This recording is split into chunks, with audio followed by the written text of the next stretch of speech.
Ho, ho, ho. Merry Christmas, everybody. It's me, Comic Crack. And here you have in front of you a milestone for myself personally, one I'm incredibly excited about.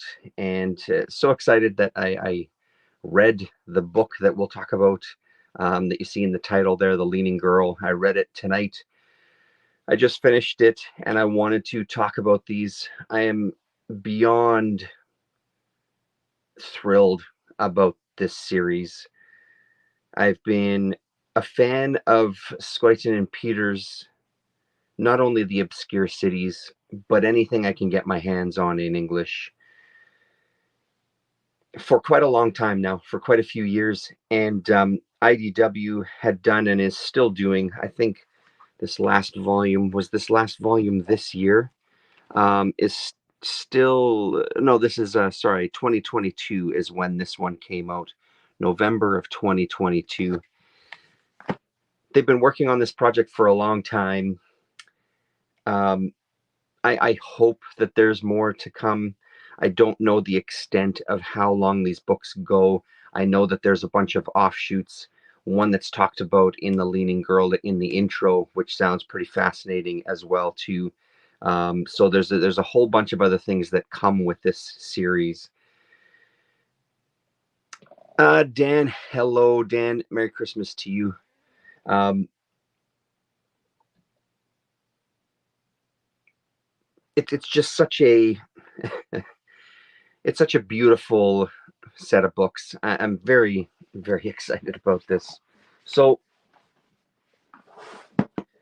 I always ask for some books at Christmas. It's always the best. It's always the best thing. I can send a link. Let's come down a little bit. I can send a link and here's the book. Here's what I'm looking for. Making it easy. And I'm glad that this one worked out. Abe Books, now that Book Depository is no more, Abe Books is the other one that I started using just to kind of check things out. I'm not sure how similar it is to what Book Depository was, but there's a lot of independent sellers, booksellers from across the country, mostly the United States, I believe. I don't recall seeing many in Canada, if any. And so you can search stuff and then, it gives you a range of used and new and all these kind of things. So this was listed on there. There was multiple different copies with all sorts of different prices. This one was a tiny bit cheaper than other ones because it's got some damage at the corner there. But hey, man, I've got it. Oh, Miss So, hello. Happy holidays to you as well. This was what was to be the first in the series of the Obscure Cities. And it was published by Alaxis Press, and Alaxis was set to do the entire series. I imagine that after this book came out, they ceased to exist or were on the edge, and IDW kind of took up the slack. So I think this one, I thought when I was looking online, this one was kind of co-published by Dark Horse, not Dark Horse, IDW as well. Doesn't say. 2014 is what this edition is. There's theobscurecities.com. First edition, January 2014 is what we have here with this one. So we get a really great intro from Benoit Peters talking about the creation of this world and talking about someone who called herself Mary, who had started sending letters to Mary is the name of the girl, the lead character here in The Leaning Girl.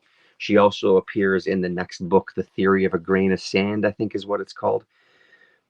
He talks about receiving letters from this person who called herself Mary, who was kind of filling in some gaps that they had missed from her life when telling these stories. So they kind of entertained this individual and would respond similarly when they felt that she made mistakes with some of the history of Mary from the fictional world. And eventually, they say it got published. Correspondences. They received a copy at Angoulême in January of 2003 under very strange circumstances, like everything concerning Mary. As the compilation of all these letters, it reads like a novel with a beginning, a middle, and an end, representing the testament of Mary. So I don't know how true that is, considering what the rest of this book is. I love this idea, though, this blurring the line between kind of this fictional world and reality is very fascinating to me, no matter what I'm reading.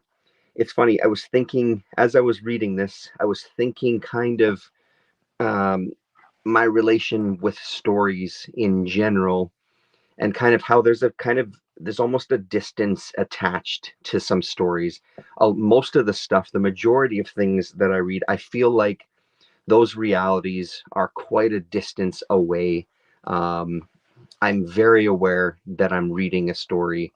I'm very aware that I'm reading a graphic novel or a comic, and it's this arm's length, even though it's more than an arm's length, even though there may be themes that kind of remind me of things from kind of our reality, I suppose. Um, it always has that distance to it. When I read Peters and Scoyton, that nothing that happens in these books seems as kind of absurd or bizarre as the happenings in these books are. All of it somehow feels like I could go out tomorrow and find myself on a mission like some of the characters in here, where you all of a sudden become fixated, like one of the characters in the story here is fixated on this kind of mansion that he finds in the middle of nowhere, and he buys it up to kind of paint inside it and create this reality. All of these things don't seem that far. It feels very, very close to kind of our reality and our world.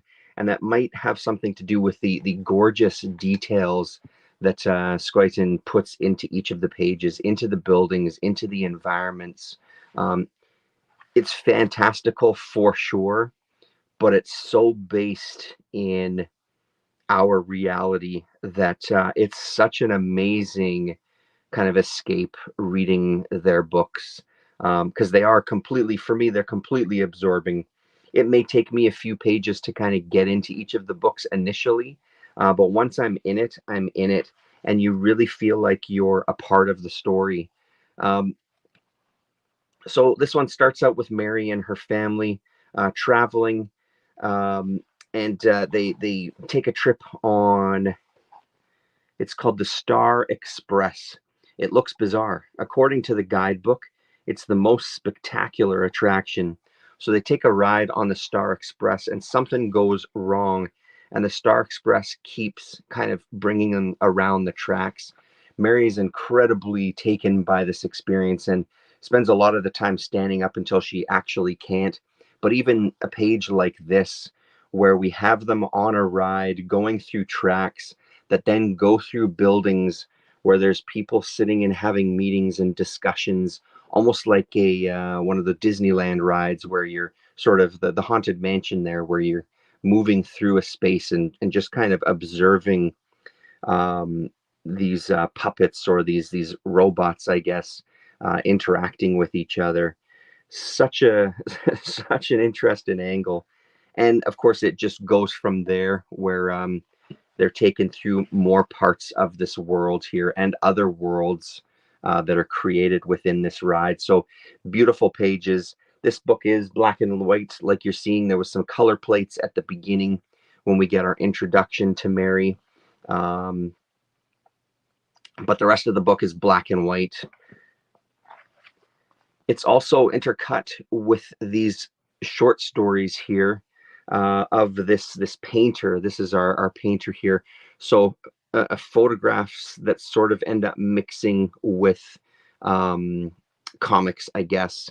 I don't want to give too much away, but the things slowly morph.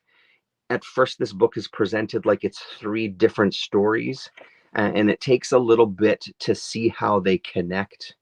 Um, takes quite a bit to see how they connect, but when they do connect, and again, it's one of the things where I have such trust in these creators that early on it may not seem like things are connecting, but I always know that by the end of it we're going to get kind of a complete picture, or as complete a picture as you're ever going to get from them, of what the story is, still with this really great sense of mystery.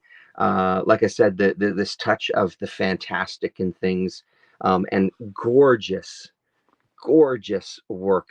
Yeah, Dan, um, well worth picking up any of the books from IDW if you can find them. There's some of the later volumes that have come out. I'll show you before the video is over here what the volumes are that I'm sure are still in print. Some of these early ones are kind of tough to get your hands on, but like I said, I just couldn't resist trying to finally finish up my collection of this one. Um, so when they find themselves, so here's the other group of people. These are the scientists, and they're kind of discovering, they're kind of investigating rather, this eclipse that's happened and what could possibly have happened and how it could have occurred, and why did it have such an effect on their planet. When we cut back to the Mary and the family story, they're finally getting to a point where they come off the ride, and once they get off of this rocket ship slash roller coaster, Mary finds that she's having problems standing up. And when she finally does find her balance is at this extreme lean. And that's kind of how she's presented through pretty much the rest of the book. She kind of is obeying her own gravity. And it's interesting, later on, they start, when she finally interacts with some people who are kind of going to hopefully help her, they notice that her clothes don't follow that same sense of gravity. They still follow kind of the rules of gravity that everybody else is subjected to, but her hair, for example, follows her sense of gravity. So there's all these little touches that are just beautiful to, again, making this feel like a real person and making the world feel real.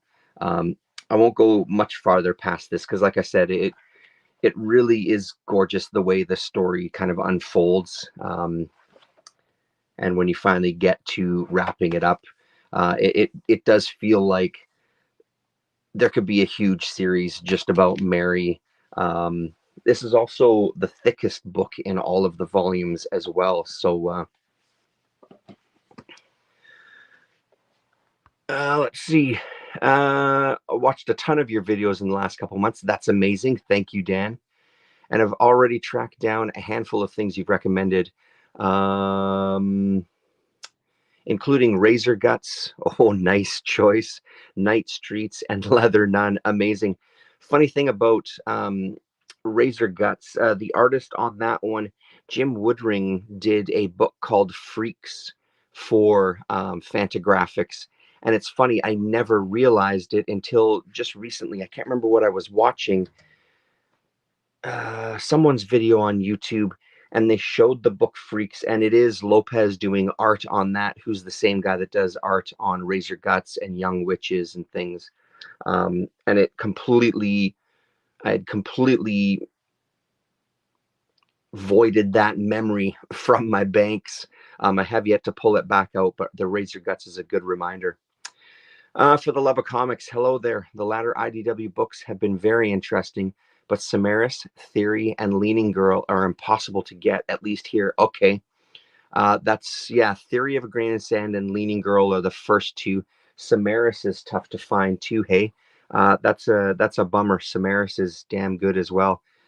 Yeah, and it's just an unfortunate thing having to go to that secondary market. So I'll kind of show you these. Let's see. Let's go from. So this was the first book that was released, and it was followed up by Theory of a Grain of Sand. Thinking about these two, these really do feel like they need to be read back to back. They do feel kind of like one big, thick story. Um, because it's we have Mary making a return here in this story as well. So Theory of a Grain of Sand, and then oops, sorry about that. Bumping my feet are in the way now. There we go. How's that? There's Samaris. So book number 3 was Samaris. Book number 4, The Shadow of a Man. The Tower, number 5. One of my favorites, The Fever in Urbicond, number 6.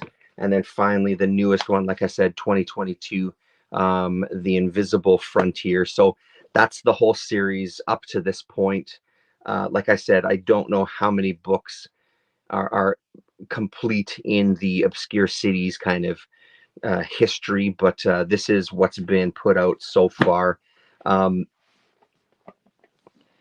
actually went back. So there you go. I love these books like I can't even describe.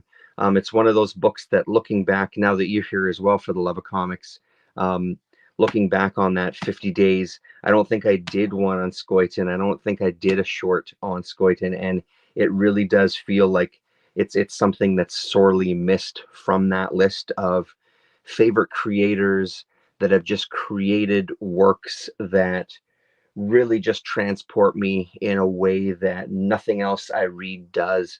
There's something very magical about these books and what they do for me, and just kind of how you relate to the characters, and you feel kind of like an observer, but you also can sort of, in a strange way, identify with the characters, even though not maybe directly. There's some familiarity there with the characters, I find. So gorgeous stuff, highly recommended. There's a Humanoids 3-book series as well too. They're hardcovers. I because I got this first one for Christmas, I went online and I found the 3rd book, No Gigon, on eBay, and I bought that tonight. So that's on its way. So I'll have that series completed as well, and I guarantee you there'll be a video about those 3 books when that one finally gets here. I think it said midway through January is when it's going to show up. So let's see. That's awesome. I have issue 1 of Freaks, but haven't read it yet. You also showed off Young Witches featuring Lopez as well. Yep. And that is now top of my list comics to try and track down. Yeah, really try to track some stuff down though there, Dan, because there's some people out there that are asking insane prices. So be very patient. I guarantee it will pay off, but be patient because some of the prices on those Young Witches are kind of insane. Gore Vidal, hello, Merry Christmas. His books are like visiting an Italo Calvino novel, such as Invisible Cities. Okay, it's a name I don't know. Thank you, Gore. Yeah, it seems near impossible. Yeah, it is pretty impossible finding those Young Witches for sure. I'll see. I'm starting to buy doubles, Dan, of a bunch of good books. I think I do have doubles of one of the Young Witches. I'll kind of keep that in the back of my mind too as I'm out there hunting. And if I find more, let's keep in touch, and we can work something out. Well said. That familiarity in the middle of strangeness is very hard to pinpoint, but you're right. These books do it wonderfully. Yeah, it's true. No worries, man. No worries. So that's Invisible Frontiers. That's Obscure Cities. Sorry, that's The Leaning Girl. This is Obscure Cities. I am the one and only T. Fuller, Comic Crack. Thank you so much for coming and joining me for this. I'm going to sit and flip through these books once again. And we'll talk to you very soon. I'm hoping next weekend, Rasa and I can come back for a chat. I've got some books that I've read standing by. Gore, I have read the next 5 Cerebus books. Yeah, I'll be talking about those for sure. Colin Blanchett, Merry Christmas to you as well, man. Yeah, you caught just the tail end. I'm just signing off. Right on, everybody. Have a good rest of your holidays, and we'll talk to you real soon.